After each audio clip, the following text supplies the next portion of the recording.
first of all, let me say, when I go into a dealership to do an event, or if I visit a dealership, which is very rarely now because I'm just in the office driving sales, driving performance of the events we're doing. But when I get out there, the first place I go to is to the BDC department, because I do totally understand, that's the most important part of the dealership. Salespeople, my advice to every salesperson is have a great relationship with the BDC department.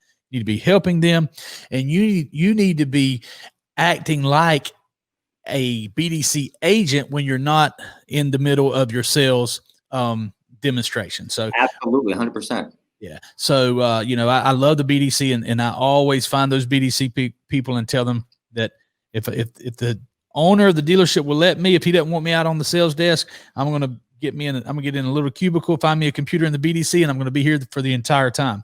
Because now even though, the CRMs and things, the task and we're light in that, when I go into a dealership, I am a very good BDC agent, because I do those things. I task what's most important. The people who want to, the people who are giving me buying signals, I'm going to talk to them. We're going to get this sale. We're going to get this appointment. So I do that. I just don't have the system. I don't have the process to duplicate that for all my people. We're going to fix that though. So the salespeople, what's your advice to salespeople in the dealership who maybe don't understand BDC or don't like the BDC department or don't get it? Maybe they don't have a good relationship. What's some advice you can give those salespeople who want to make a lot of money, but they're not sold on the BDC?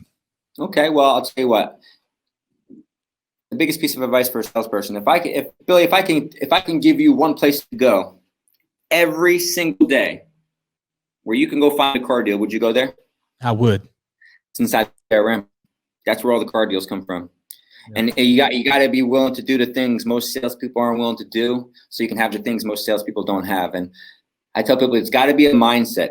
And the reason why I use We Fill White Space is because when I was just doing my on-site trainings, I always used to put the hashtag filling white space, because what I taught myself how to do is how to put my income on my calendar before I put it into my bank account. Mm-hmm. Right. I wanted to put all my trainings and everything I was doing on my calendar so I can project what I'm going to make. This way, if I'm booked out 6 months in advance, I know the money's on the calendar. If I just confirm those things, the money's in my bank account. Right. Same thing with salespeople. I want to teach you on how to put money on your calendar first. And there's only 9 ways you can sell a car: through a fresh up, through a B-back, through the phones, internet leads, social media, referrals, prospecting, previous customers, and service drive. There's only 9 categories that you can actually sell a car in. Each of those categories has a closing percentage. So you got to ask yourself, what are the total units I want to sell for the month? How am I going to get those units? How many people do I got to bring in? And how many am I going to bring in from each category? Am I working all my categories? Am I only? It's like having 9 poles that you're trolling off the back of a fishing. Do you have 9 lines out, or are you only using 1 line at the fresh up bus, right? I need to put my line in the BDC. And like you said, if they make friends with the BDC and they jump in there and they call people with the BDC, when I go into most dealerships, Billy, you know what I hear from salespeople?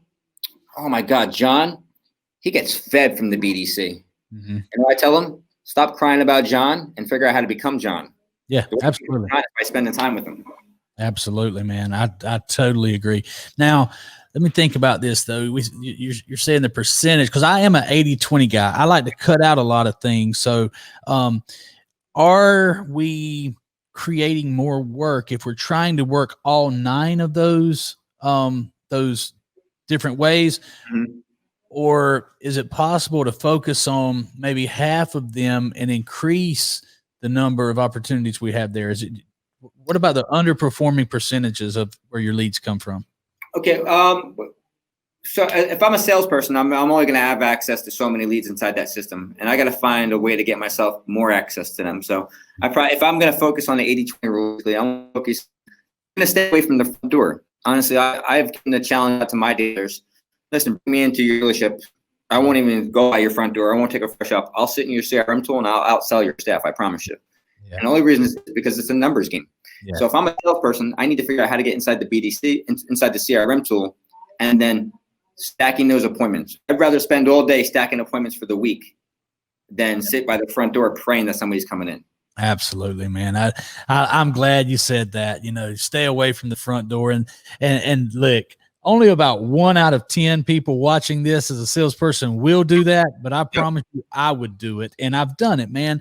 I needed a job one time and I went to a dealer and I think I'd been fired from this dealer before, and I needed a job. So I went and I said, hey, let me just give me the Auto Trader leads. They were pretty hot at the time, and nobody was working Auto Trader leads. So I said, just give me Auto Trader and Craigslist. And it didn't take me about 3 days. And I was running the desk again because everybody was coming to me. Billy, help me with this, you know? So yeah, man, you do not need that fresh up buzz. That's just, I mean, that's for the green. It really is.